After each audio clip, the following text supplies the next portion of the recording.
ఇక హైడ్రాకు సంబంధించిన విధి విధానాలు మార్గదర్శకాలను సమర్పించాలని అప్పటి వరకు ఎలాంటి అక్రమ అనధికార నిర్మాణాల కూల్చివేతలు చేపట్టరాదంటూ హైడ్రాను ఆదేశిస్తూ హైకోర్టు మధ్యంతర ఉత్తర్వులు జారీ చేసింది. అయితే చెరువులు, నీటి వనరులు, నాలాలు, పార్కులు, ప్రజా రహదారుల పునరుద్ధరణ కార్యక్రమాలు చేపట్టవచ్చని తెలిపింది. జీహెచ్ఎంసీ, మున్సిపాలిటీల యాక్ట్ లేదంటే ఏ ఇతర చట్టాల కింద హైడ్రా విధులకు సంబంధించి ప్రామాణిక కార్యాచరణ విధానాలు లేదా మార్గదర్శకాలను కోర్టు ముందుంచితే తప్ప ఎలాంటి అంతర్గత రహదారులు, ప్రహరీల తొలగింపు వంటి బలవంతపు చర్యలు చేపట్టరాదని న్యాయస్థానం స్పష్టం చేసింది. ఎలాంటి నోటీస్ ఇవ్వకుండా హైడ్రా బృందం కూల్చివేతలను చేపట్టడాన్ని సవాల్ చేస్తూ అమీన్పూర్ మండలం ఐలాపూర్ గ్రామానికి చెందిన రైతు దాఖలు చేసిన లంచ్ మోషన్ పిటిషన్పై జస్టిస్ బి విజయసేన్ రెడ్డి విచారణ చేపట్టారు. కూల్చివేసిన భవనానికి అనుమతులు లేవని, విద్యుత్ కనెక్షన్ అనుమతి కూడా లేదని హైడ్రా వెల్లడించింది. రైట్, ఇదే అంశంపై అప్డేట్స్ మా కరెస్పాండెంట్ శేఖర్ అడిగి తెలుసుకుందాం. శేఖర్, హైడ్రాకి ఇది సెట్ బ్యాక్ అనే చెప్పాలా? సో ఇవాళ నుంచి కూల్చివేతలు ఉండబోవు అనుకోవచ్చా? ఏంటి మీ దగ్గర ఇన్పుట్స్?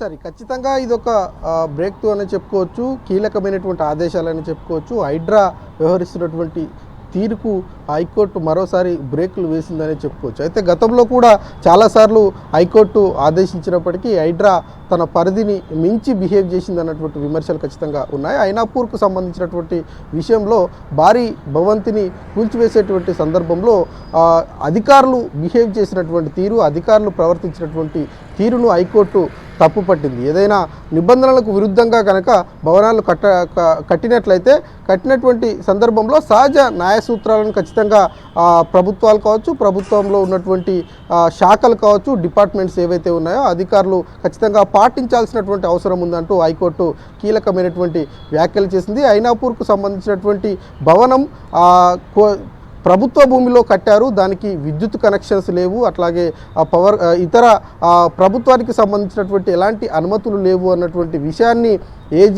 ఏజీ కోర్టుకు చెప్పేటువంటి ప్రయత్నం చేసినా కూడా ఏజీ యొక్క వాదనలు పరిగణలోకి కోర్టు తీసుకోలేదు.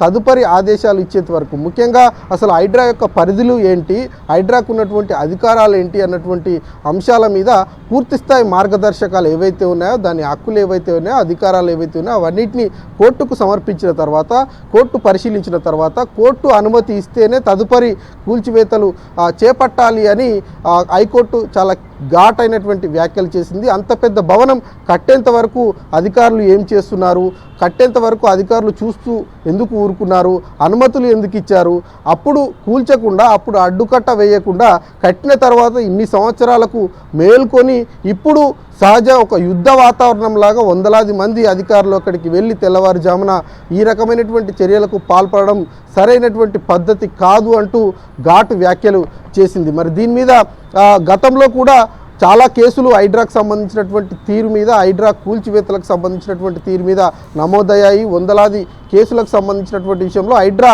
సరైనటువంటి కౌంటర్ కూడా వేయలేదన్నటువంటి విషయాన్ని హైకోర్టు గుర్తు చేసింది. అయితే హైడ్రాకు సంబంధించినటువంటి హక్కులు, అధికారాల మీద 374B ప్రకారం ప్రభుత్వం అన్ని శాఖలకు సంబంధించినటువంటి పవర్స్ను హైడ్రాకు అప్పగించింది. కూల్చివేసేటువంటి హక్కు, అధికారం హైడ్రాకు ఉన్నాయి అన్నటువంటి విషయాన్ని ఏజీ కోర్టుకు తెలిపేటువంటి ప్రయత్నం చేసినా కూడా వాటన్నిటిని పరిగణలోకి తీసుకోలేదు. ముందుగా మార్గదర్శకాలు ఏవైతే ఉన్నాయో, హక్కులు ఏవైతే ఉన్నాయో, అధికారాలన్నింటినీ నివేదిక రూపంలో కోర్టుకు సమర్పించాలని ఆదేశించినటువంటి నేపథ్యంలో హైడ్రా కొంత మినహాయింపు ఇచ్చింది. చెరువులు కావచ్చు, నాలాలు కావచ్చు, అట్లాగే దీనికి సంబంధించినటువంటి పరిధిలో కొంత మినహాయింపు ఇచ్చినటువంటి నేపథ్యంలో ఇప్పుడు కూల్చివేతలు చేపట్టినటువంటి అన్నీ కూడా చెరువుల పరిధిలో ఉన్నాయన్నటువంటి విషయాన్ని హైడ్రా గుర్తు చేస్తున్నటువంటి నేపథ్యంలో ఇప్పటి కోర్టు ఇచ్చినటువంటి ఆదేశాలను హైడ్రా పాటిస్తుందా, లేదంటే యథావిధిగానే కార్యాచరణ ముందుకు వెళ్తుందా అన్నది చూడాల్సి ఉంటుంది. Hari right, all right Shekhar.